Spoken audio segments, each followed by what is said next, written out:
Hello, everybody, and welcome to another exciting episode of the Boys of Attitude and the Men of Now. We are your boy, MrThatoD. I am Loboberry Crunch. And, well, so WrestleMania, man. WrestleMania passed. Yep, WrestleMania That happened. 41 was an amazing show. I mean, there's some highs, there's some lows. It was a roller coaster. It was. It was a roller coaster. It really was. I think overall, as an overall show, it was good. I think I agree. I think it was, there were definitely some moments that were very unsatisfactory, which we will obviously get into, when we break everything down. But I think overall as a show, I did enjoy it. Yeah. I think there's things in night one I enjoyed. There were things in night two I enjoyed. So I don't feel like either night kind of like disappointed me. Yeah. I think, there were some stuff that would be disappointing, like certain people didn't show up. Oh, really? Yeah. Who are you talking about? Oh, yeah. Somebody not showing up. Somebody that just some final appearance of a final person, of a final man, of a final boss. Yeah. That's supposed to show up for his final meeting of a final employee evaluation. Technically, you have to think about it. When he shows up, is it technically an employee evaluation? Yeah, right.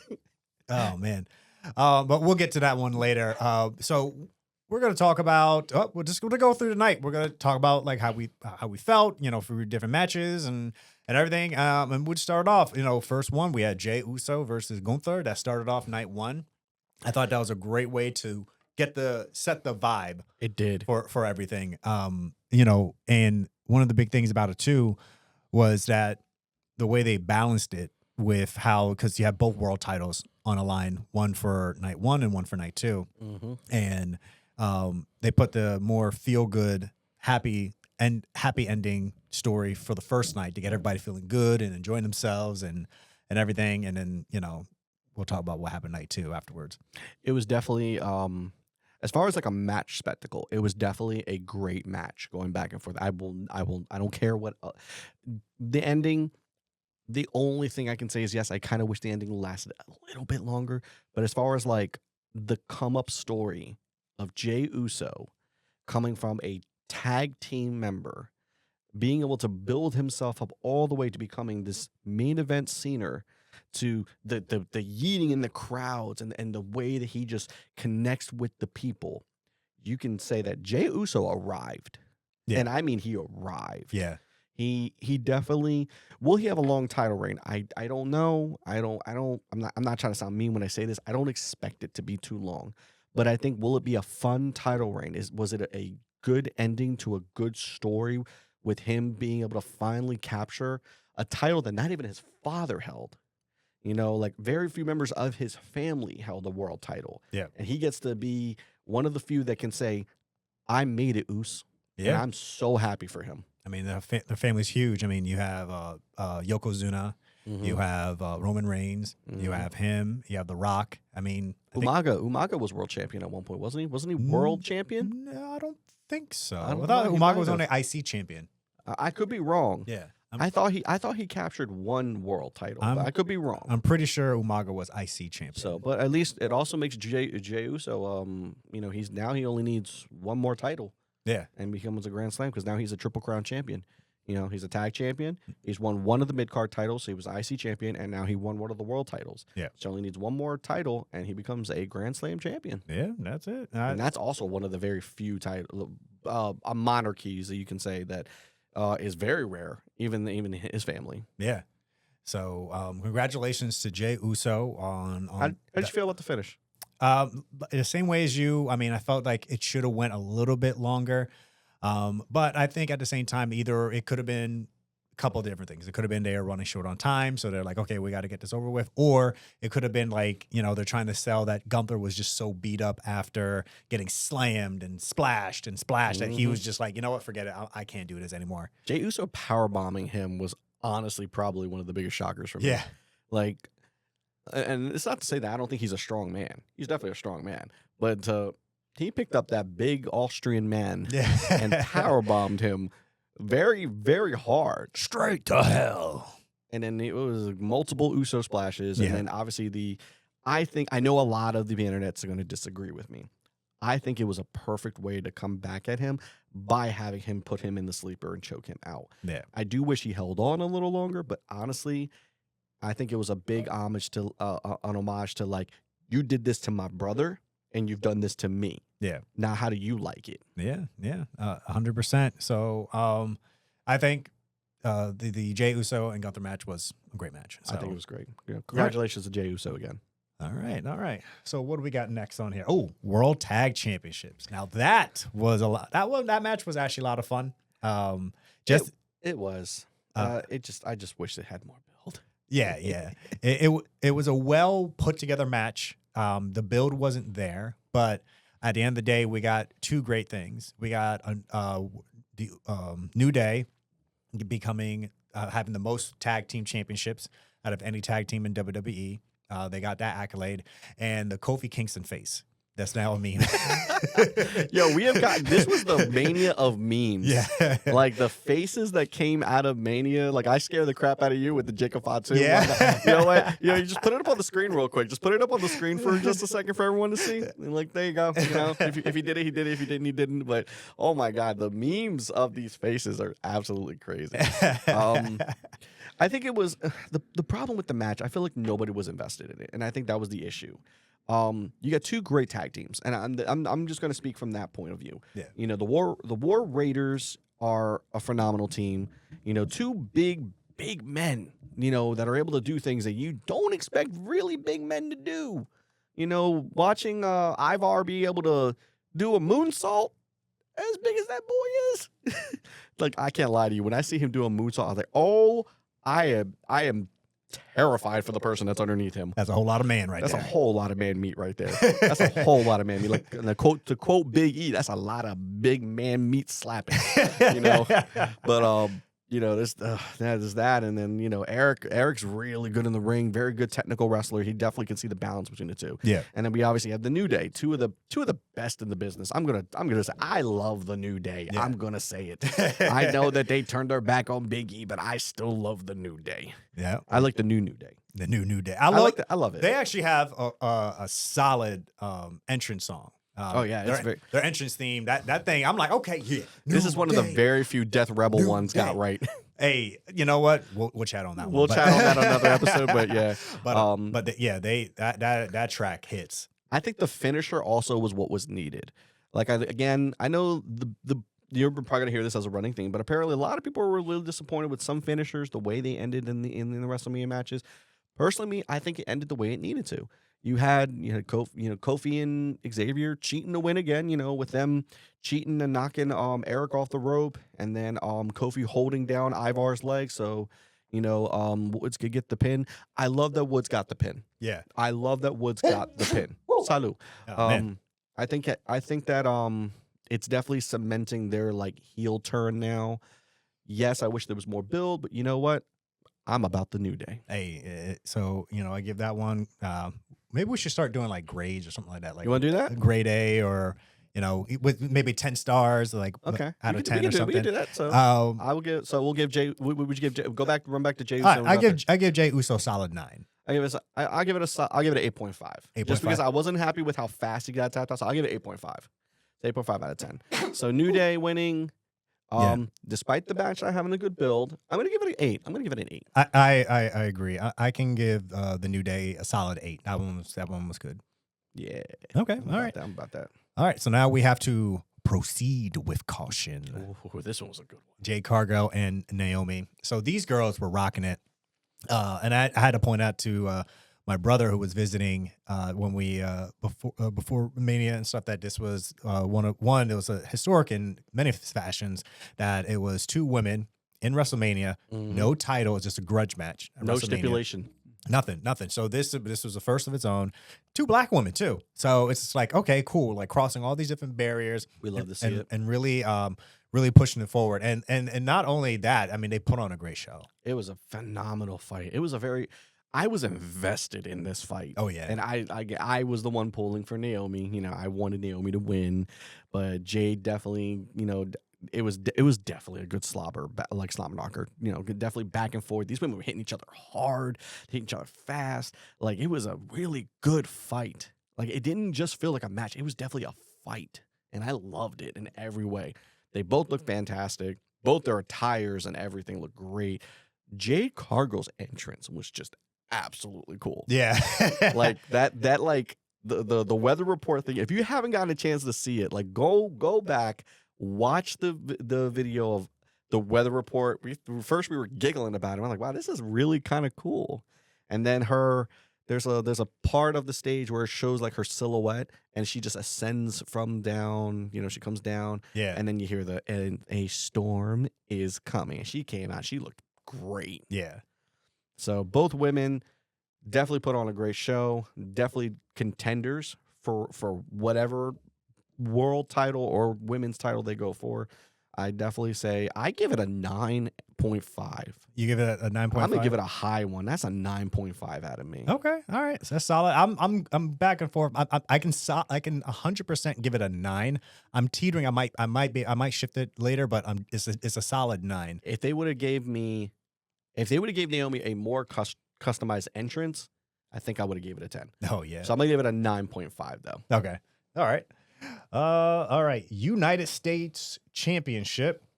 We have the boys Jacob Fatu. And we have Cero Miedo Penta. United States Championship.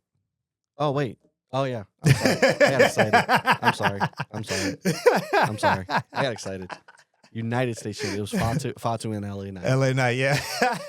I just wanted to say that. Don't worry, we'll get there. We'll get to that one. All right. So we have LA Knight. LA Knight, Jacob Fatu. Now this match, honestly, the beginning of night one really had a great pacing It did. from the first match all the way to I think all the matches really from the first all the way to this one really just were this banger after banger after banger. Title match. Yep. Title match. Non-title match. Yeah. Title match. Yeah. Yeah, it was a really good back and forth. Yeah, now I think about it. Yeah, so good. I mean, these matches were bangers, and I mean the LA Knight and Jacob Fatu match was no exception.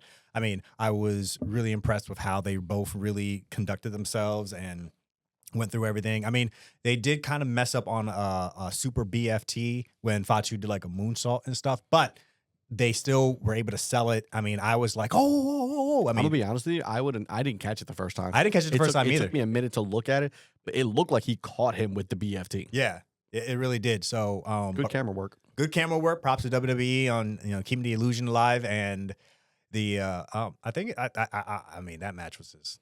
Props to Jacob Fatu. Like that guy, he is rising. Like he is a star. I'm gonna put it out there right now to the universe. Jacob Fatu will be a world champion by the end of this year. I'm putting that out there right now. My prediction. Your prediction? Okay. Jacob Fatu will be a world champion, whether it be with the WWE Championship or the world title. Jacob Fatu will be a world champion in some shape or form by the end of this year. End of this year? Okay. I think. I hope so. I see that, and that's tough. I'm between. I like the one prediction I saw where they had Braun Breaker and Jacob Fatu main eventing WrestleMania 42. It has. Oh man, I would love that. Oh my goodness, I would love that. Both men are absolute phenomenal stars. They are the future. Yeah. They are the future. Oh yeah, for sure. We'll get to that later too. But they are the future. Fatu has always been like a very much like loved superstar, especially in the indies. He's been like Maryland Championship Wrestling. He's been all over the place, New Japan, everything like that. That man has literally been everywhere. And everywhere he goes, his name just brings people. And especially coming from his background, obviously going from he was in jail, and then he sees his cousins out there doing their things, and he's like, man, I want to get up there, and look where he is now. Yeah. And this is no disrespect to the Usos in any way, but I will give him credit. He's definitely accomplished more quickly than both the Usos have, in like their tenured career. World title. He has a mid-card championship immediately. He was are they counting his one time when he held the tag title? Because remember that he had it, and then they gave it to the Tunga brothers. We might have to look that up, but I'm pretty sure they do count that as him being tag champion for a little bit. Because I'm assuming they probably could have just used the Freebird rule, like how the New Day did with like technically whenever the New Day won the tag titles, Big E or whoever was the non-member that won it and that was not involved in that one, technically counts as it. So I think, yeah, so now he's a tag champion, and now he's a mid-card champion. Yeah. So, and like I said, I'm predicting he's getting a world title at the end of this year. Yeah. Well, you know what? And I mean, possibly. I'm leaning for next year. But one thing I will point out when you said like how he accelerated so fast, let's not forget that his cousins, the Usos and Roman Reigns, all paved a way for him to get in there and not have to take as long of a time. Oh, yeah, definitely. And stuff, because Roman Reigns, historic, 4-year reign as champion, the Usos multiple tag championships, and then now even the Usos doing their solo runs and everything, that paved the way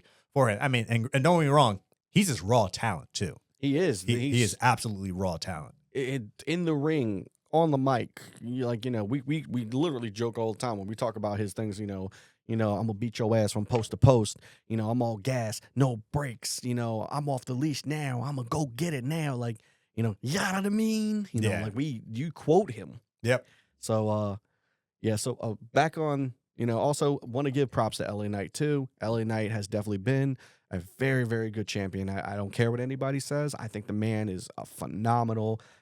It's funny. My step hop hit me up the other day. He does not like LA Knight. He calls him a fake Stone Cold Steve Austin. I'm like, you know what? But that's the thing. He's good at it though. He's good at running his mouth. Yeah. And that's like, in this business especially, you gotta have to gift the gab. Yeah. You gotta be on that. You gotta be on that mic. And the stuff that he can say and come up with just like that, it's amazing. Especially him and Fatu in their promos. Yeah. So this match, oof. You know what? I'm gonna give it a 9. I'm gonna give it a 9. A 9? Okay. I'm gonna give it a 9. All if it wasn't for the missed BFT, I think that it would have been higher, but I'm gonna give it a 9 still. Good story build, really great wrestlers, really great promos, and the finish was great. Okay. All right. I think I 9 point. No, I say 9. Yeah. You know what I'm saying? 9? Okay. Copycat. All right. Next we have El Grande Americano. You mean Chad Gable? El Grande Americano. Are we doing this again? We're not doing anything. No, we're doing it. You're doing it. No, you're doing the thing. We're not doing anything. It's Chad Gable. It's El Grande Americano. It's Chad Gable. El Grande. It is Chad Gable. It's Senor Gable. El Grande. It is Senor Gable. Americano. It is Chad Gable. So anyway. So whatever you think of Chad Gable being this El Grande, Isn't it wonderful that he finally got his first one of his first singles matches at WrestleMania? It's amazing that El Grande. You're gonna keep it. I hate you. Anyway, Ray Phoenix. Ray Phoenix and El Grande had basically that was a banger. It was a good match. It was a good luchador type. I think by the time we got to this match, the crowd was exhausted because it was just like so good, like and everything. But then again, the WrestleMania crowd overall throughout night 1 was kind of like low energy. Night 2, they definitely picked up. So it's funny. Actually, that's not true. No. So apparently there was actually something that came out online where people were saying like, and I think this is a thing with WWE, but I think that they actually turned down a lot of the mic sounds because of how loud they said the crowd was rowdy the entire night 1. They said that if you were there in participation, and we can attest to this too, because I've actually watched back on WrestleMania 40, and that crowd, we were in that crowd. That crowd was loud. Yeah. But then it was funny because some people were reporting like, oh, the crowd was so mild and everything. I was like, what are you talking about? I was like, I was in that crowd with my son. We were near the floor right by the ring. There were people screaming their heads off. I could literally hear people's like voice boxes basically running out. Yeah. They would. So it's crazy because I see a lot of people saying the same thing. I don't think so. I think that when you rewatch it too, you got to look at the crowd. Yeah. Look at the crowd. If you look at the crowd and you can see, oh yeah, they're probably muting something or they probably have the mics turned down. It could be because maybe they're peaking or I don't know. I mean, you're more of the production guy than I am, so you would probably know more than I would. But from what I was reading, no, they said they were crazier night 1. Night 2 was still crazy too, but they're saying like as much as people are like, oh, night 1 wasn't as good. Nah, people are snapping. And then going back to this though, yeah. For those who also don't know, Rey Mysterio was replaced by Ray Phoenix because Rey Mysterio actually had sustained a literal injury on the SmackDown prior, not kayfabe. He actually got hurt, and I saw that he got surgery a couple days ago. Best wishes to Rey Mysterio, man. I hope you speedy recovery, man. You know, legend. You know, we love the guy. You know, he obviously is a big part of our childhoods growing up. You know. Yeah. How long is he scheduled to be out? I didn't see anything. You know, when after there was nothing posted that I saw.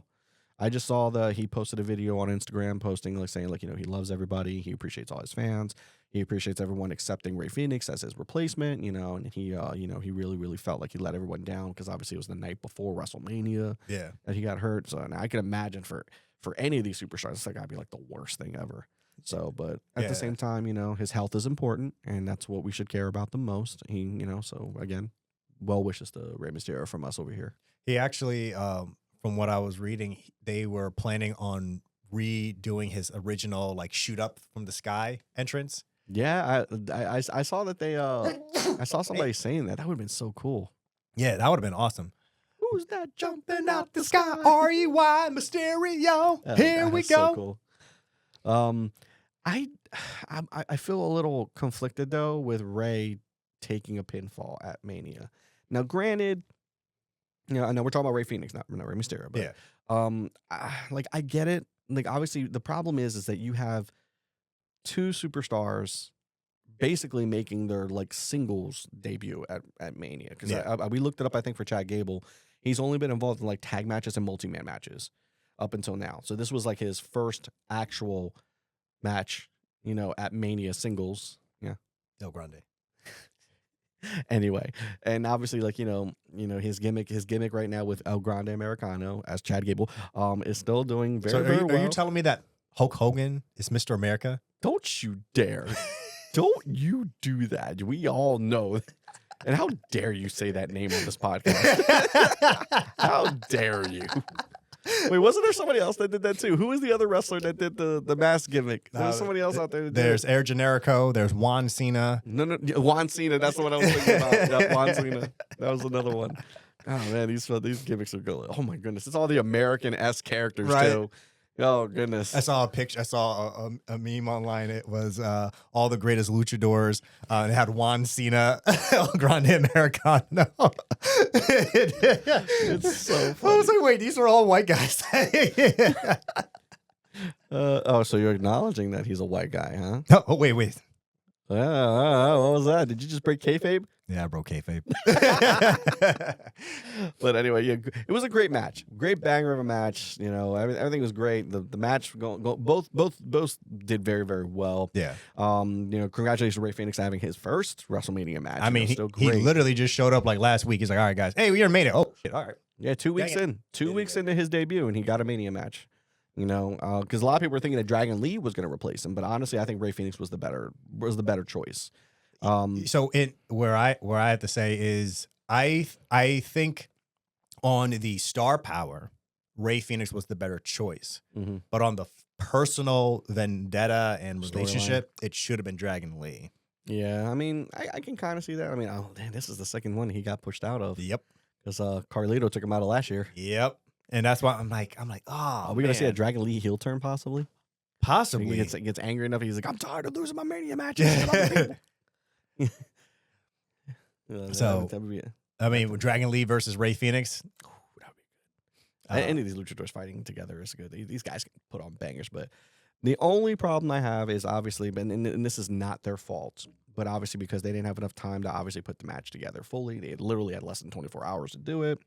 We did see some spots that kind of got a little sloppy, you know, some stuff that got a little messed up. So, and I don't really put that on either one of the performers, you know. I mean, you know how it is when last minute jobs shifting your job, you know, man, you got to take that shift for someone, you know, that can't make it. So, I'm going to give this one a solid 7.5 out of 10, you know. Yeah. I'm a 7. You're a 7? Okay. Yeah. And I think, honestly, they probably were calling the match on the fly. Oh, absolutely. They had to have been. And whatnot. But much respect to them for that. So now it was a good match. It wasn't a WrestleMania quality match. And if they had more time to plan and put it together, obviously it would have been a more phenomenal match. But I give it a solid 7. Both men got to have their best WrestleMania match. So, you know what? Good on them. Yeah. All right. Next one.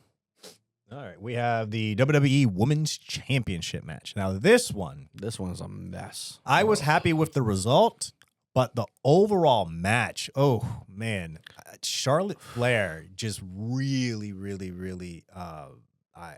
She sandbagged the whole match. She- Just say it. She sabotaged it. she really messed it all up. It's like it was crappy. Like she was missing spots, and then it just was just like Tiffy was putting her heart into everything. This was her first WrestleMania match, her WrestleMania debut match As a champion too.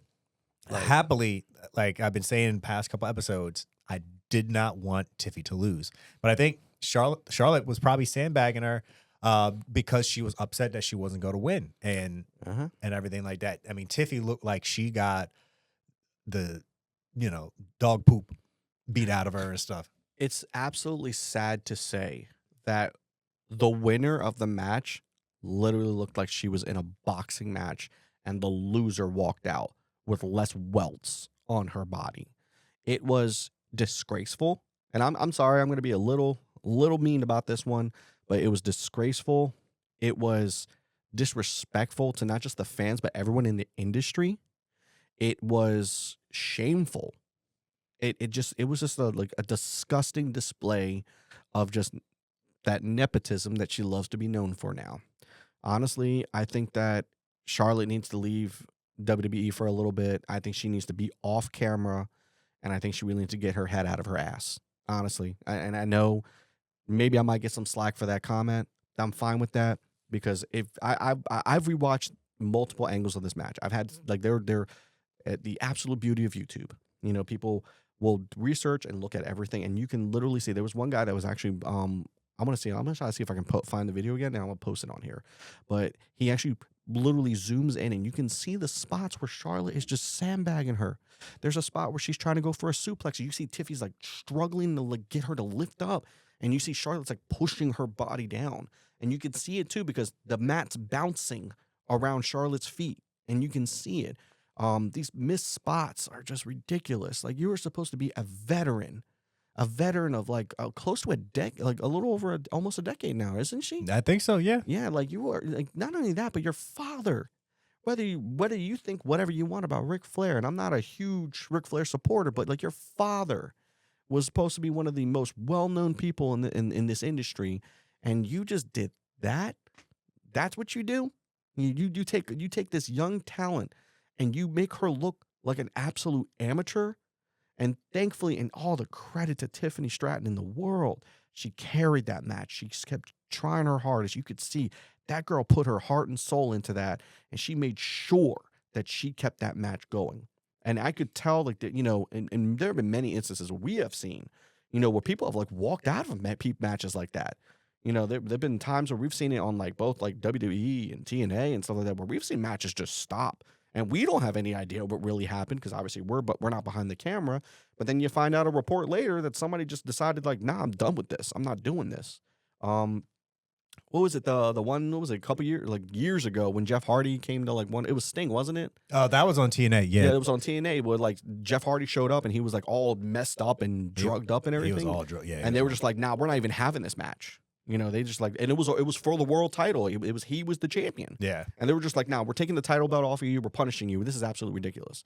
And in this situation, it makes me so upset that we watched that and that Charlotte had the gall to go out there and do what she did. Now I'm going to give Tiffy a lot of points here. One, her entrance was phenomenal. Yeah. I loved the Barbie doll entrance. Yeah. It was so funny. It was so cool. It was really kind of playing into her character. Her outfit looked phenomenal. She looked amazing. And even when she had to clearly see that she was pulling the spots by herself, she was still looking great, And like I said, even though she walked away, she had welts on her leg, bruises on her face that were literally swollen up. You could see she literally looked like she went toe to toe. I know there's the talk about like she didn't actually chip a tooth, but she did chip a tooth, and then whatever like that. But the fact that she looked the way she did at the end of that match, you would have never been able to tell she was the winner. Yeah. And you know what? Good on Tiffy. Good on her having been able to retain that title. And you know what? I still haven't seen her report anything saying anything negative about Charlotte. She has kept her cool and kept her calm.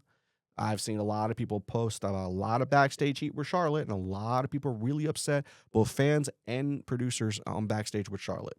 I think Charlotte Flair needs to be removed from WWE right now, suspended, whatever you got to do.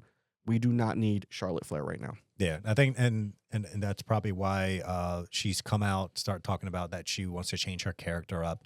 I think maybe she just got so nepotistic or egotistical playing this character, and she just got all like, I mean, we saw it. The fruit was in the pudding. I mean, the result. Proof is in the pudding. Proof is in the pudding. Yeah, well, I'll say the fruit. I don't know.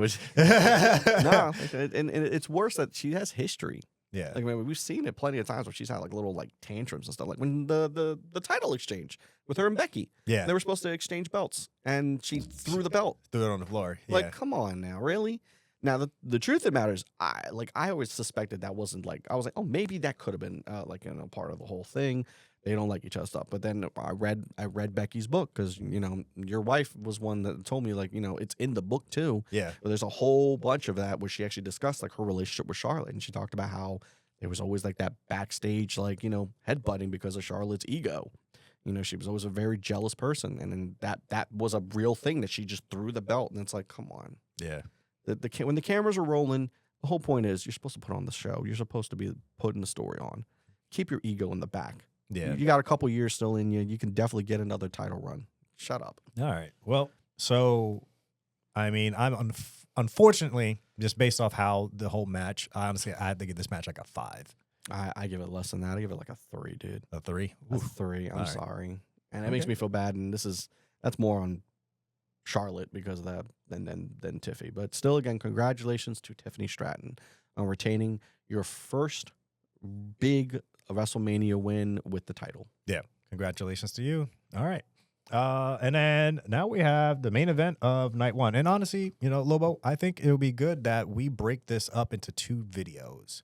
We'll do night 1. We're going to finish this off as night 1. We'll talk about this because there's a lot to unpack on this. Oh, yeah, one, this one alone. alone. I agree with you. So I was just like, why don't we, after we finish this one, we'll catch you guys afterwards with our next one with night 2. That way, you know, you could, you know, whichever night you want to listen to, you can be like, oh, cool, I just listened to night 1 or I listened to night 2. But yeah, this one's a lot to unpack here, guys. So yeah, I agree. So let's start. Roman Reigns versus Seth Rollins versus CM Punk, escorted by Paul Heyman.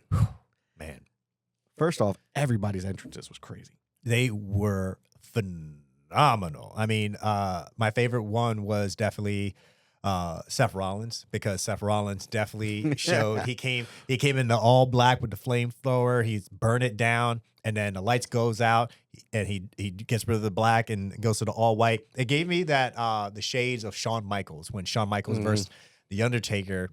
And it was like Shawn Michaels with God versus the dead man. And I'm for real. Like the evolution of Rollins. Let's talk about that for a second here. Because again, we're going to be on this one for a little bit. But let's talk about that. The evolution of Seth Rollins right now. This man he's literally playing all his characters. Yeah. Right now. We are seeing the Architect, the Monday Night Messiah, and the Revolutionary Visionary version all in one go. And wow. Talk about being able to keep the range going. Like, I gotta give Rollins all the credit in the world right now. He is definitely, and this is funny because Rollins was back in the day. He was my least favorite member of the Shield. He was the one that I didn't think was gonna do too much. Yeah. And if you really, and we discussed it before, Rollins with that chair shot to the back of Reigns' back, you know, breaking the Shield up, is what to me possibly started this grand revolution in wrestling. Like the renaissance in wrestling just boomed immediately from that one shot. And from the, you know, the selling out to the heel changes to the face changes to the heel changes to face changes. You know, no matter what gimmick he plays, people still cheered for him. He could be the worst guy in the storylines, but you still cheered for him. The man also has just the coolest entrances. Like that, I agree with you. That entrance where he comes out, he's got the flamethrower with the trash bag on him. And then also we saw it. Trash bag on. I guess it was. That's what I thought it was. And then just the lights go out. Yeah. And he just comes up with the full white. Oh, man. And I was like, oh, the Messiah is here. The Messiah is Monday here. Night Messiah. Yeah. He's here. you know, and then just strutting his way to the ring. Like, you know, the man, talk about putting your heart and soul into your gimmick. Like, nobody's going to be able to do it better than him like that. Like, nobody's going to be able to do anything better like that. And then we had Roman Reigns, his entrance. What I enjoyed about his is that they incorporated the set with the those big screens, and it showed like all the different members of his family, the legacy, like the whole legacy, and that's what he brought with him, that whole tribal chief.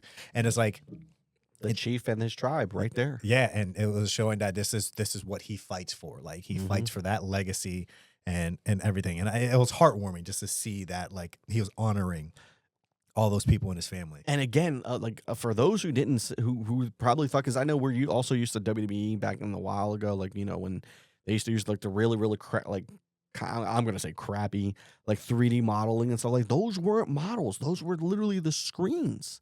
Those were really coming down around him, and just being able to see all the different characters, just, you know, his, you know, Afa, Sika, Rikishi, Yokozuna, Umaga.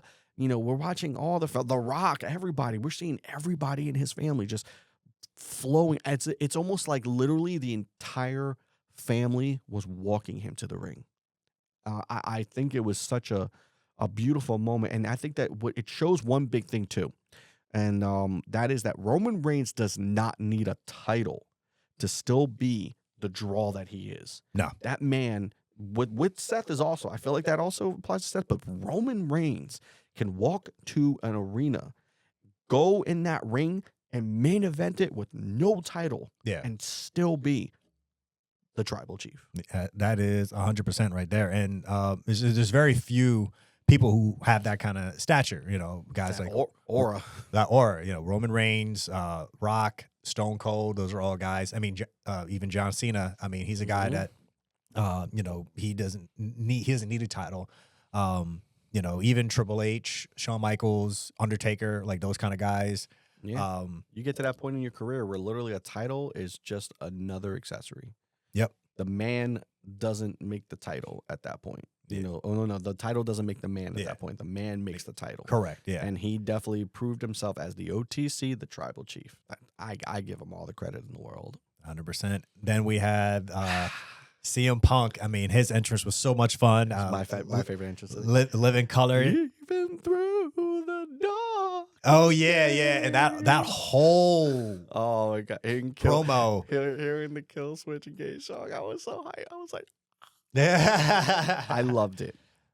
I was a little kid. I obviously I'm the super biased CM Punk fan. I'm here. I'm sorry, but you know, go ahead, hate me. I don't care. I love Phillip Brooks. Watching his legacy. You know, we saw like the young CM Punk, you know, back when he was starting off early and everything like that, and Ohio Championship Wrestling and everything, and you know, the long hair, the piercing on his lip and everything, the straight edge society, all the way to the evolution of like what he is now. It was so cool.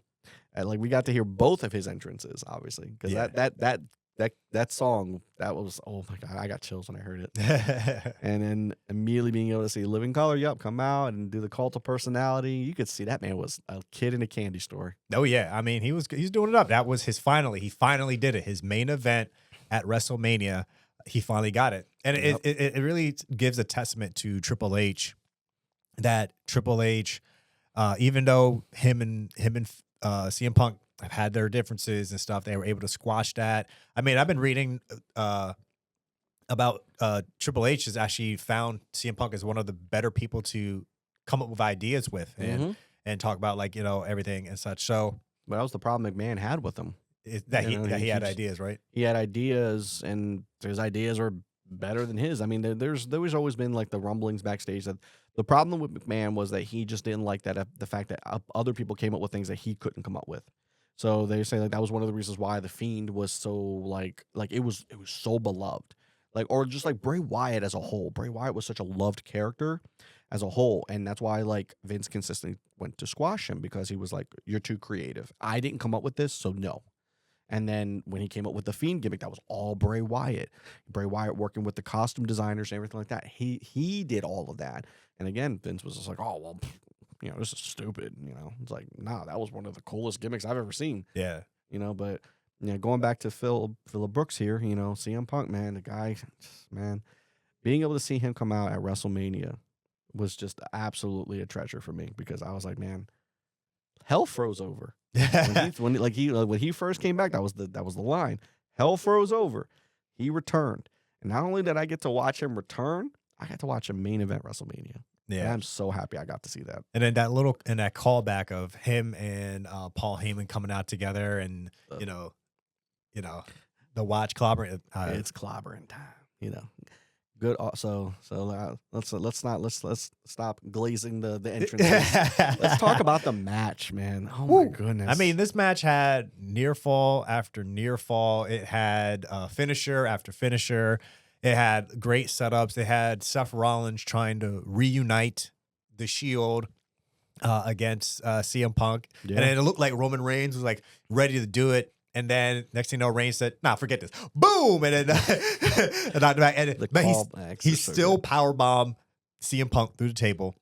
Then he grabbed Seth Rollins, put him through the other table. So both tables, Roman Reigns put people through. It was such a hard hitting match, and we were on the edge of it. I felt, who I felt like? I felt Paul Heyman. I felt him because that man was like, you saw he was so conflicted. Like he was sitting there like, like he was just watching him like, golly, Paul Heyman can just play his character, man. Yeah. That man can play his character. Like he looked like the disappointed dad sitting on the side of on the steps, just like, my kids are fighting and I hate this. Like, what am I supposed to do? And then, then we got the grand moments. We got the moment where he got involved. Finally, was we knew Heyman was going to get involved in some shape or form. Yeah. And he grabbed that chair and he slid it to Punk. Yep. And it was such a, like, we were sitting there like, who's he going to give it to? Who's he going to give it to? Who's he going to give it to? We had that that insight that it was more likely going to be Punk, And he slid it to Punk, got in the ring, and as soon as Punk was about to swing it, boom! A low blow right to Punk. Yep. And then we saw him acknowledging his tribal chief, talking about how much he loved Roman. That smile, Roman's smile is just absolutely the best. Like that cockiness behind it. Like he just like, I know I'm the I know I'm the ish. And oh my God, watching him demolish Punk with that chair. Oh, they look so painful. Yeah. And then I'll let you do this one. Oh, and then after that, they so now it's like, okay, cool, that he just knocked down Punk. Roman Reigns is like, okay, Seth Rollins, and then Paul Heyman's over there pointing, look, because Seth Rollins had his back just like how it was in the Shield, and then Roman Reigns could just feel it in him. He's like, yeah, he I'm about to get it. He couldn't resist, and as he was getting ready, he picked that chair up. Paul Heyman, boom! But not even just a. It wasn't even just blow. It was just a. Yeah, he dug in there, man. That man was getting him like a full blown like you want to talk about a slobber knocker? That was just a knocker. Yeah, he just knocked all of them tribal chief babies out. He was like trying to make sure. He's like, I gotta get it. He's too muscular. I gotta get in there. I gotta get in there. And then we had the birth of the new alliance. We still don't have a name for this yet. Seth Rollins and Paul Heyman. And just the way he handed him the chair,